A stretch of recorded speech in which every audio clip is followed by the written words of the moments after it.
The road 2009 की ये movie है। इसकी IMDb रेटिंग 7.2 है और दुनिया मिट जाने के बाद ये मूवी हमें दिखाई गई है। इस मूवी में फादर और सन दोनों साउथ जाना चाहते हैं क्योंकि उन्हें लग रहा होता है कि वहाँ अच्छा एनवायरनमेंट है। रास्ते में आने वाले ऑब्स्टेकल से वो बचते हुए वहाँ जाते हैं। ये इस मूवी की स्टोरी लाइन है। तो चलिए शुरू करते हैं और मैं आपको इस मूवी की स्टोरी बताऊंगा। मूवी के फर्स्ट सीन में हमें दिखता है कि एक आदमी अपने गार्डन में होता है। वो अपने हाउस को टेंड कर रहा होता है। वही एक औरत भी देखती है, वो उसकी वाइफ होती है, वो भी उसे देख रही होती है। अच्छे सा गार्डन, उनका घर हमें दिखाया गया है, यानी अब तक दुनिया खत्म नहीं हुई है। नेक्स्ट सीन में हमें दिखता है कि रात में वही आदमी जगता है और उसके आसपास सब जल रहा होता है। उसका घर नहीं जल रहा होता पर उसका इन्वायरमेंट सब जल रहा होता है। फिर वो अपनी वाइफ को उठाता है, टैप वगैरह स्टार्ट करता है। इस पानी वो छिप जाते हैं, यानी कि उनको उस हीट से ज़्यादा तकलीफ ना हो, इससे वो बच सकते हैं। उस आदमी की वाइफ हमें प्रेग्नेंट दिखती है। नेक्स्ट सीन में हमें वही आदमी देखता है पर उसकी अब दाढ़ी वगैरह सब बढ़ चुकी है। उसके बेटे के साथ वो होता है, उसका बेटा भी अब बड़ा हो चुका होता है, वो फादर बन चुका होता है। उसकी वाइफ हमें कहीं भी नहीं दिखती। वो एक केव में सोए हुए होते हैं। जब वो उठता है और देखता है तो हमें पता चलता है कि पूरे वर्ल्ड में अंधेरा छा गया है, ट्रीज वगैरह सब कुछ जल चुके हैं।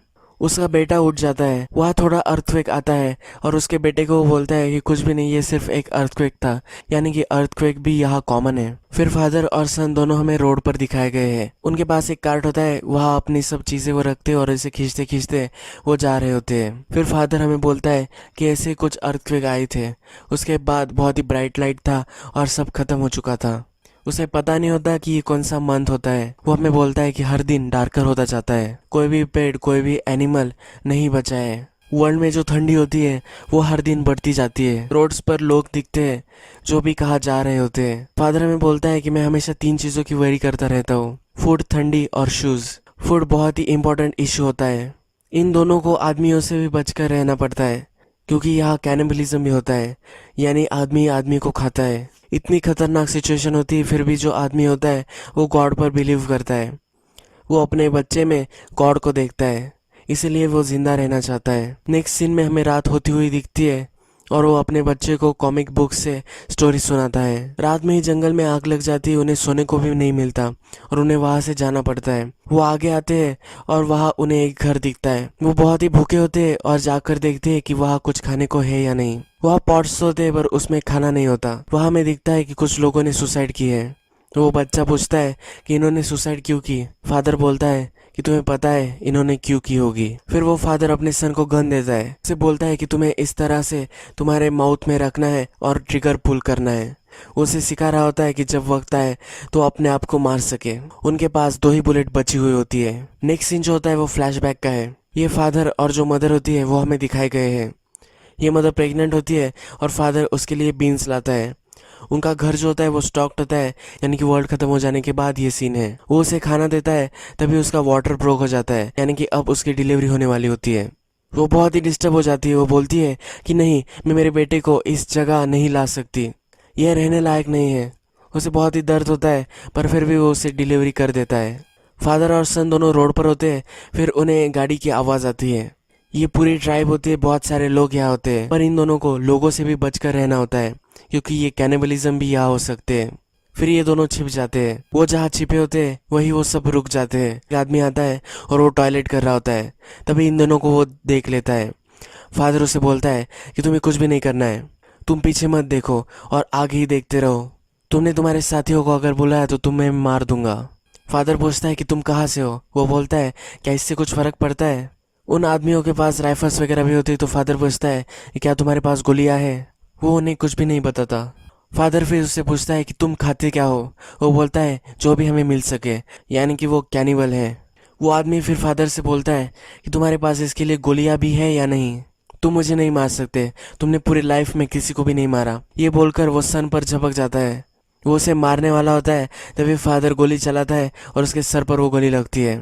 बच्चा बच जाता है और बच्चे को लेकर वो फादर भागता हुआ हमें दिखता है। इस आदमी का जो क्रू होता है वो सब उसे ढूंढते हैं पर उन्हें वो कहीं भी नहीं मिलता। वो नदी के यहाँ छिप जाते हैं। बच्चे को वो नहलाता है। उस आदमी का जो ब्लड होता है तो बच्चे पर लगा हुआ होता है। वो सब वो पूछता है। फिर हमें फादर बोलता हुआ दिखता है। वो हमें बोलता है कि मैं जैसा भी दिखूं पर मैं हमेशा डरा हुआ रहता हूँ। मुझे डाउट है कि जब टाइम आएगा तो क्या मेरे बेटे को मैं समझा सकूंगा, क्या हम ये सब कर सकेंगे। यानी कि वो सुसाइड के बारे में बात कर रहा होता है, क्या वो ये सब कर सकेगा। फिर वो अपने बेटों को बोलता है कि कुछ भी हो जाए पर मैं तुम्हें सेफ रखूंगा, मैं तुम्हें कुछ भी नहीं होने दूंगा। हम फ्लैशबैक में आते हैं, हमें मदर और फादर दोनों दिखाए गए हैं।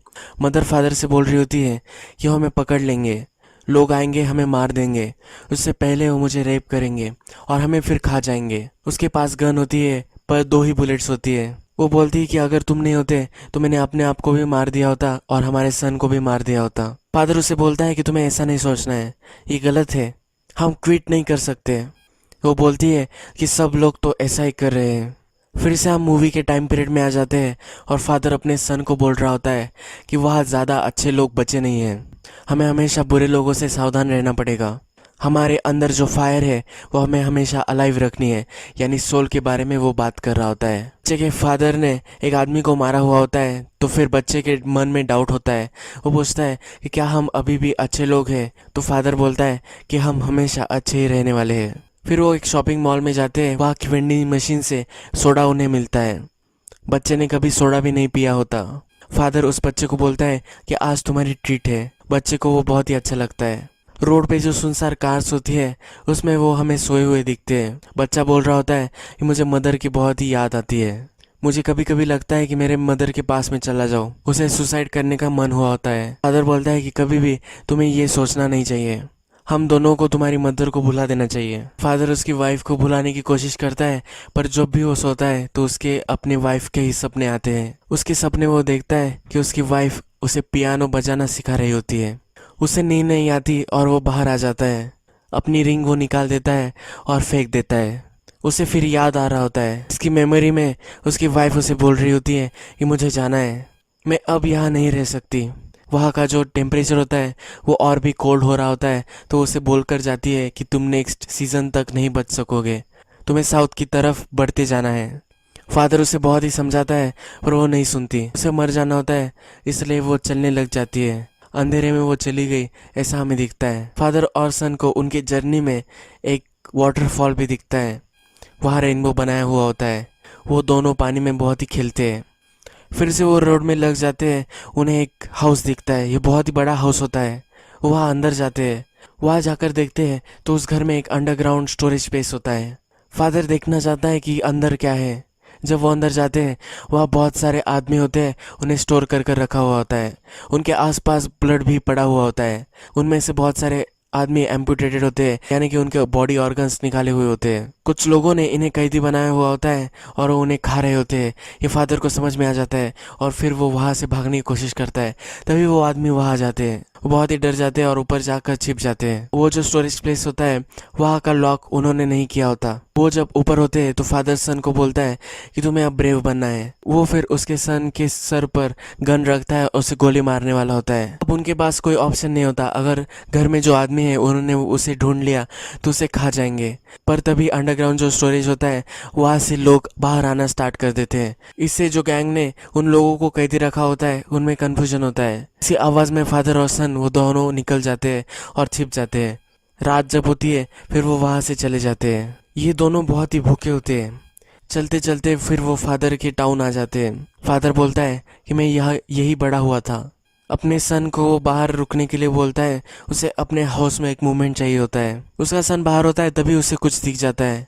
वो जाकर देखता है तो वहाँ और एक बच्चा होता है। वो अपने फादर को आवाज़ देता है, फादर भी भागता भागता वहाँ आ जाता है।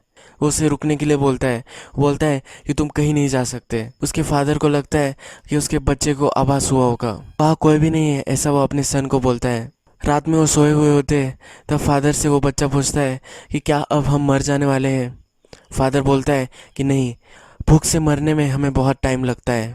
फिर वो एक घर आ जाते हैं, वहाँ अच्छे से बेड होते हैं, पानी होता है और सब कुछ चीज़ें होती है, पर खाना वहाँ नहीं होता। फिर वहाँ सोते हैं और जब जागते हैं और घर से निकलते हैं तो उन्हें पता चलता है कि घर के बाहर एक बंकर है। सन उस बंकर में जाने से डर रहा होता है, पर फादर अंदर जब जाता है तो बहुत सारी खाने की चीज़ें वहाँ होती है। कैन फूड होती है जो ख़राब नहीं हो सकती, ये बहुत सारा वहाँ अवेलेबल होता है। दारू और सिगरेट्स भी होती है। ये देखकर वो बहुत ही खुश हो जाते हैं। ये उनकी लाइफ का बहुत ही अच्छा दिन होता है। फिर वो बहुत सारा खाना खाते हैं। फादर बच्चे के लिए बेड वगैरह भी लाता है और फिर वो आराम से वहाँ सोते हैं। वो दोनों बहुत ही खुश होते हैं। फादर जब सोता है तो अपनी वाइफ को फिर से याद करता है। नेक्स्ट दिन फादर अपने सन को घर में लेके जाता है, उसे नहलाता है। उनके हेयर्स वगैरह सब बड़े हुए होते हैं तो वो कट करते हैं। फिर वो रात में सिविलाइज लोगों की तरह खाना खाते हैं। फादर भी थोड़ा ड्रिंक करता है। मिडनाइट में उन्हें कुछ आवाज़ें आती हैं। सन बोलता है कि ये डॉग होगा और फादर को लगता है कि अब वो वहाँ सेफ नहीं रहे। फिर फादर बोलता है कि हमें अब यहाँ से निकल जाना चाहिए। उनका जो कार्ट होता है उसमें वो कुछ खाना रख लेते हैं और वहाँ से निकल जाते हैं। वो जब आगे आते हैं तो उन्हें एक ओल्ड मैन मिलता है। वो ओल्ड मैन उनसे बोलता है कि मेरे पास कुछ भी नहीं है, तुम्हें जो भी चाहिए वो तुम ले लो। फिर वो दोनों बोलते हैं कि हम तुम्हें रॉब करने के लिए नहीं आए। सन बोलता है कि ये बहुत ही भूखा है, इसे हम खाना दे सकते हैं। फादर पहले ना बोल रहा होता है। सन फिर परसिस्ट करता है, इसलिए वो उसे खाना दे देते हैं। सन फादर से पूछता है कि क्या हम इसे हमारे साथ लेकर जा सकते हैं। फादर फिर उस ओल्ड मैन को उसके साथ डिनर के लिए इनवाइट कर लेता है। रात में वो खाना खाते तो ओल्ड मैन बोलता है कि मैं ज़्यादा कुछ देख नहीं सकता, मुझे पता है कि तुम दोनों वहाँ हो, पर इससे ज़्यादा मुझे कुछ भी नहीं दिखता। फिर वो पूछता है कि ये क्या तुम्हारा बच्चा है। फादर बोलता है कि हाँ, ये मेरा बच्चा है। ओल्ड मैन से भी वो पूछता है कि तुम्हारा भी बेटा था। ओल्ड मैन बोलता है कि हाँ, मेरा भी बेटा था। वो ओल्ड मैन बोलता है कि मुझे लगा था कि मैं किसी भी छोटे बच्चे को फिर से कभी नहीं देखूंगा, ये बहुत ही डेंजरस सिचुएशन है। फादर फिर उस ओल्ड मैन से पूछता है कि तुम्हारे सन को क्या हुआ। फिर ओल्ड मैन उसे बोलता है मैं तुम्हें नहीं बता सकता, ये मेरे लिए बहुत ही हार्ड है। सुबह जब होती है उसमें ओल्ड मैन को वही छोड़कर वो चले जाते हैं। वो जब आगे जाते हैं तो बहुत सारा ब्लड पड़ा हुआ होता है। वहाँ बहुत सारे लोग होते हैं जो क्रू में रह रहे होते हैं, पर वो आदमियों को ही पकड़ कर उनका शिकार कर कर खाते हैं। वो वहाँ रुक जाते हैं और छिप जाते हैं। फिर वो एक चर्च में आकर सो जाते हैं। जो फादर होता है उसे बहुत ही खांसी आ रही होती है, उसकी खांसी में ब्लड भी आता है। उसके पास ज़्यादा दिन नहीं होती जीने के लिए। फिर फादर अपने सन को एक मैप दिखाता है। वो बोलता है कि हम कोस्ट से बहुत ही पास है, यानी कि कोस्ट पर बहुत सारे लोग हो सकते हैं और वहाँ वो अच्छे से रह सकते हैं, वहाँ फूड वगैरह हो सकता है, ऐसा उन्हें लग रहा होता है। इसलिए वो समुंदर के पास जा रहे होते हैं। वो फिर चल चल कर वहाँ आ जाते हैं, पर वहाँ कोई भी नहीं होता। सन को फीवर आ जाता है तो फादर उसकी केयर लेता है, उसे टेंट बनाता है और उसमें सुला देता है। वहाँ एक शिप उसे दिखती है तो फादर अपने सन को बोलता है कि मैं अभी आया, उस शिप में कुछ होगा तो वो मैं लेकर आता हूँ। वहाँ फिर हमें एक आदमी आता हुआ दिखता है। वो जो टेंट होता है वो बच्चे का वो टेंट लेकर जाता है, उनका कार्ड भी लेकर जाता है। बच्चा सोया हुआ होता है। जब बच्चा उठता है तो उसे कुछ भी पता नहीं होता कि क्या हुआ है। फादर भी वहाँ आता है। फादर के पास एक फ्लेयर गन भी होती है और कुछ सप्लाईज होते हैं। वो अपने बच्चे को पूछता है कि क्या हुआ। बच्चा बोलता है कि मुझे कुछ भी नहीं पता। फिर फादर बोलता है जिसने भी लिया होगा उसे हम ढूंढ लेंगे। फिर भागते भागते जाते हैं और उस आदमी को ढूंढ लेते हैं। उस आदमी के ऊपर वो गन रखता है और कार्ड छोड़ने के लिए बोलता है। फादर पूछता है कि कितना टाइम हो गया तुम हमें फॉलो कर रहे हो। वो बोलता है कि मैं तुम्हें फॉलो नहीं कर रहा था, मैंने सिर्फ तुम्हारा कार्ड देखा और मैंने वो ले लिया। फिर फादर बोलता है कि तुम्हारे जो भी कपड़े हैं वो सब निकालो और कार्ट में रख दो। उसने उनके साथ जो किया होता है वही अब फादर उसके साथ भी करना चाहता है। वो आदमी बहुत ही डर रहा होता है, वो रोने लग जाता है, मेरे साथ प्लीज़ ये मत करो। पर फिर भी वो वहाँ से उसके कपड़े लेकर चले जाते हैं। फिर सन उसके फादर को बोलता है कि हमें उसके साथ ये नहीं करना चाहिए था, उसके पास कपड़े भी नहीं है, वो मर जाएगा। फादर बोलता है वैसे भी वो मरने ही वाला है। सन बोलता है कि वो भूखा होगा इसलिए उसने ये सब किया होगा। फिर फादर मान जाता है और फिर वो उसी जगह जाते हैं जहाँ पे वो आदमी था। उसके लिए उसके कपड़े फिर से रख देते हैं और उसके खाने के लिए भी एक डब्बा उसे रख देते हैं। फिर वो एक कोस्टल सिटी में आ जाते हैं। वो जब वहाँ आते हैं फिर उन पर हमला हो जाता है। विंडो से उन पर एक एरो चल जाता है। फादर के पैर पर वो लगता है। वो कवर लेते हैं। जब वो देखता है कि विंडो से वो आ रहा है तो फादर अपनी जो फ्लेयर गन होती है वो विंडो पर चला देता है। वहाँ जो आदमी होता है उस पर वो फ्लेयर गन लग जाती है और वो वहीं मर जाता है। वहाँ एक औरत भी होती है जो रोने लग जाती है। फादर उस औरत को छोड़ देता है। अपनी जख्म को मलहम पट्टी वगैरह वो करता है और फिर से वो बीच पर आ जाते हैं। फादर की हालत अब बहुत ख़राब होती है। फादर फिर अपने बच्चों को बोलता है कि तुम्हें अब यहाँ नहीं रुकना है, फिर से तुम्हें रोड पर जाना है, पर तुम्हें बहुत ही सावधानी बरतनी है। बहुत सारे बुरे लोग वहाँ होंगे, तुम्हें हमेशा अच्छे लोगों को ढूंढना है और उनके साथ ही रहना है। यह बहुत ही हार्ड हो सकता है पर तुम्हें जीना है। तुम्हारे अंदर की जो फायर है उसे तुम्हें हमेशा सेव करना है। वो अपने सन को साउथ ही जाने के लिए बोल रहा होता है। वो बोलता है कि अब तुम्हें मुझे छोड़ देना है, तुम्हें अब रोक नहीं सकता। फिर फादर नेक्स्ट दिन वहाँ मर जाता है। वो बच्चा बहुत ही रोता है, पर अपने सफ़र के लिए फिर वो रेडी होता है। वो गन अपने पॉकेट में रखता है। फिर वहाँ दिखता है कि एक आदमी उसकी तरफ आ रहा होता है। वो उस आदमी से पूछता है कि जो आदमी तुम्हारे पास था, कि क्या वो तुम्हारे फादर थे। बच्चा बोलता है कि हाँ, वो मेरे फादर थे। उस बच्चे ने उस आदमी पर गन पॉइंट की होती है। वो बोलता है कि प्लीज़ मुझ पर वो गन पॉइंट मत करो। उस आदमी का जो फिंगर होता है वो कटा हुआ होता है। हमने पहले भी जब देखा था कि जो आदमी उन्हें मिला था, जिसके कपड़े उन्होंने ले लिए थे, उसका भी फिंगर कट हुआ था। फिर ये जो नया आदमी है वो इस बच्चे को बोलता है कि तुम हमारे साथ आ सकते हो, मेरी वाइफ है, मेरे बच्चे हैं, हम दोनों तुम्हारा ख्याल रख सकते हैं। तुम्हारे पास दो चॉइस है, तुम रोड पर अगर जाओगे तो तुम्हें बहुत ही ख्याल रखना पड़ेगा, तुम्हें रोड से अलग ही चलना है। बच्चों को ये सुनकर अच्छा लगता है और वो उन फैमिली के साथ जाने वाला होता है। फिर वो अपने फादर के पास आता है और बोलता है कि मैं हमेशा तुम्हें याद रखूंगा। वो उस फैमिली की जो मदर होती है कि मुझे तुम्हें देखकर बहुत ही अच्छा लगा, मैंने तुम्हें तुम्हारे फादर के साथ देखा था, हम तुम्हें फॉलो कर रहे थे। हमें अब यहाँ पता चल जाता है कि बच्चा यहाँ सेफ है। अब हम कटे हुए फिंगर की बात करते हैं। ये जो दोनों आदमी थे जिनके फिंगर्स कट हुए होते हैं, ये दोनों एक ट्राइब का हिस्सा है। ये जो ट्राइब है ये किसी को आदमी को नहीं खाती। ये एक नॉवेल था, इस पर ये मूवी बनी हुई थी। इस नॉवेल में बताया गया है ये जो आदमी होते हैं ये हमेशा ट्राइब में रहते हैं। इससे हमेशा साइन होता है जिससे पता चल जाता है कि कौन सा आदमी किस ट्राइब का है। ये जो कटा हुआ फिंगर है ये वही ट्राइब का निशानी है जो आदमियों को नहीं खाते। ये जो न्यू फैमिली होती है उसका जो आदमी होता है उसका भी फिंगर कटा हुआ होता है। तो अब ये बच्चा 100% सेफ है। ये मूवी खत्म हो जाती है।